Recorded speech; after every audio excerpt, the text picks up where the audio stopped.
Hello friends, मेरा नाम है ध्वनि और हम लोग सेल डिवीज़न के बारे में पढ़ रहे थे। सेल डिवीज़न के बारे में आगे पढ़ने से पहले पता होना चाहिए कि सेल साइकिल क्या होता है।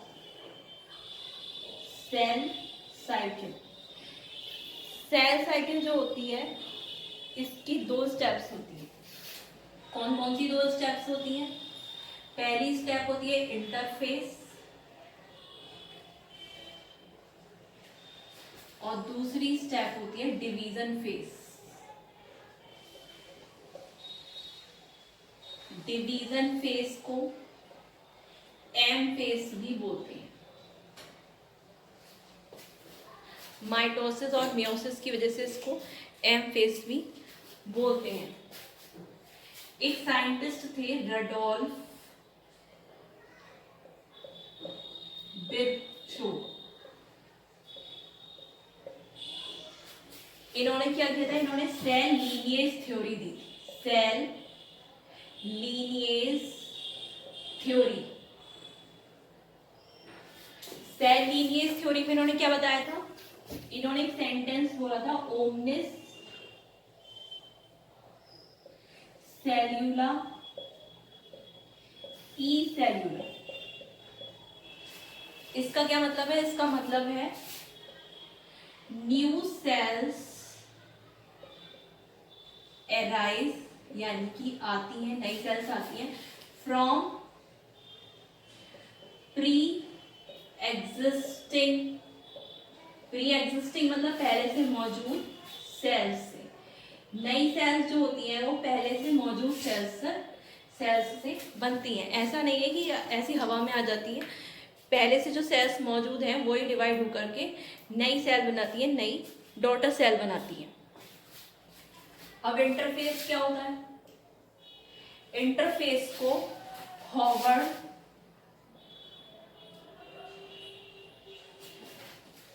तथा पेल्क नाम के साइंटिस्ट ने इंटरफेस को भी 3 फेज में डिवाइड किया था।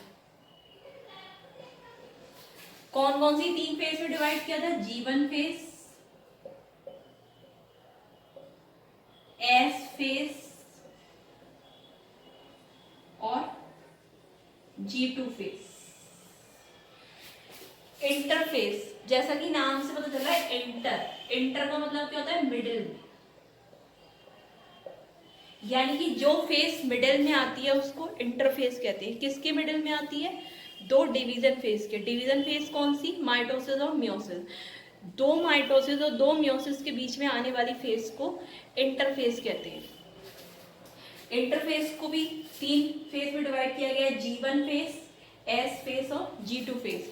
इंटरफेस में होता क्या है? इंटरफेस में सेल को डिवीजन के लिए तैयार किया जाता है।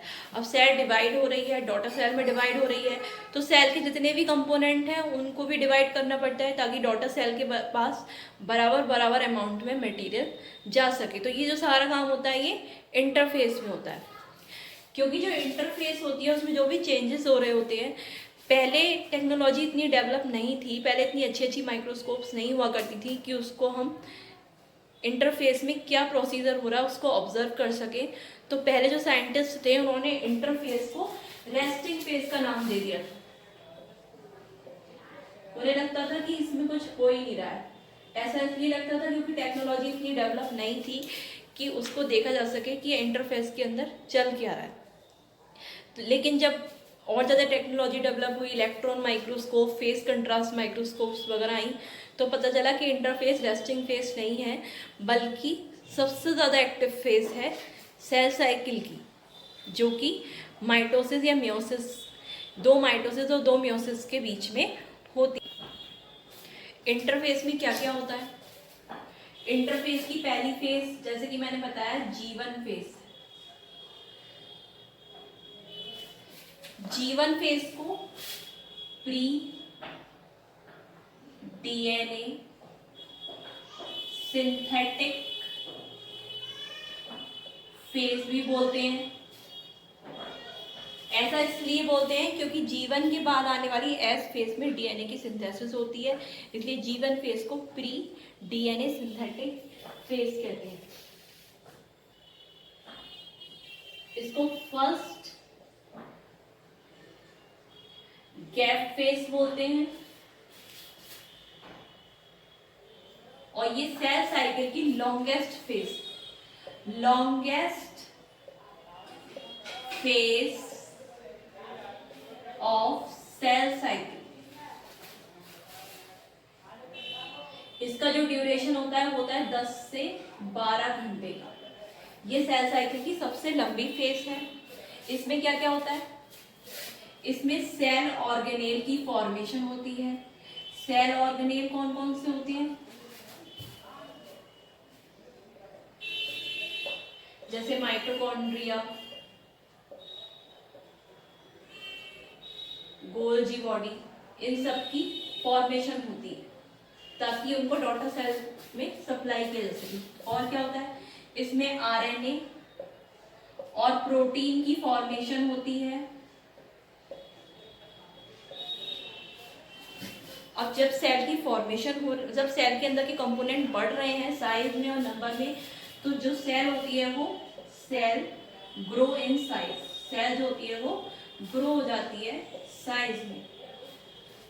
इसलिए जी का मतलब है ग्रो, क्योंकि सेल की ग्रोथ हो रही है, इसलिए G1 फेज को या G2 फेज को फर्स्ट या सेकंड ग्रोथ फेज कहा जाता है। नेक्स्ट फेज है एस फेज। एस फेज मतलब सिंथेटिक फेज। सिंथेटिक मतलब किसी चीज का बनना। क्या बनता है सिंथेटिक फेज में? डीएनए बनता है।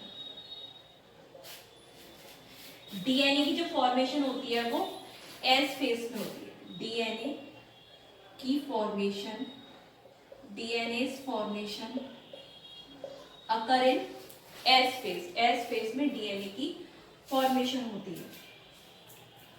क्या चेंज होता है एस फेज में? पहले जो क्रोमोसोम होता है वो सिंगल क्रोमेटेड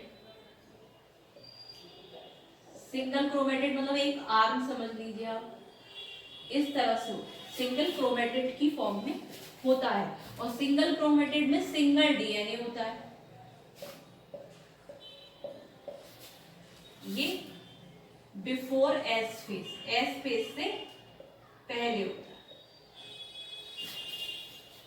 और आफ्टर एस फेज क्या होता है? जो क्रोमोसोम होता है उसमें डबल क्रोमेटेड हो जाता है, मतलब इस फॉर्म में। और डबल क्रोमेटेड में 2 डीएनए होते हैं, 2 डीएनए। पहले एक ही डीएनए था इसके अंदर, अब दोनों के अंदर डीएनए। तो ये चेंज होता है एस फेज में। तो एस फेज सिंथेटिक फेज है और इसमें किसकी फॉर्मेशन होती है? इसमें डीएनए। अब एस फेज हो जाने के बाद सेल के पास 2 रास्ते होते हैं। कौन कौन से 2 रास्ते होते हैं? या तो वो G2 फेज में एंटर कर जाए, या तो वो G2 फेज में एंटर कर जाए, या फिर G0 फेज में चली जाए। G0 फेज में वो सेल्स जाती हैं जिनको आगे डिवाइड नहीं होना होता है, यानी कि जो सेल परमानेंट होती हैं, आगे डिवाइड नहीं होती हैं, वो G0 फेज में चली जाती हैं। और जिन सेल्स को आगे डिवाइड होना होता है वो G2 फेज में चली जाती हैं। अब G2 फेज क्योंकि ये डीएनए की फॉर्मेशन के बाद आती है, इसलिए इसे पोस्ट डीएनए सिंथेटिक फेज या सेकेंड कैप फेज कहा जाता है। इसमें भी वही काम होता है जो G1 फेज में होता है, यानी कि आरएनए और प्रोटीन की फॉर्मेशन होती है। और सेल जो होती है वो finally cell become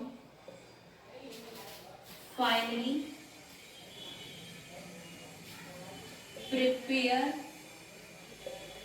for cell division. Cell division के लिए जो सेल होती है वो फाइनली इसी फेज में प्रिपेयर होती है। जो सबसे स्पेशल काम होता है G2 फेज में होता है ट्यूब्यूलिन प्रोटीन की फॉर्मेशन होना। ट्यूब्यूलिन प्रोटीन इसलिए स्पेशल है क्योंकि ये स्पिंडल फाइबर की फॉर्मेशन में काम आती है। स्पिंडल फाइबर क्या होते हैं वो डिवीजन फेज में पढ़ेंगे। और आज के लिए इस वीडियो में इतना ही। नेक्स्ट वीडियो में हम देखेंगे कि डिवीजन फेज में क्या होता है।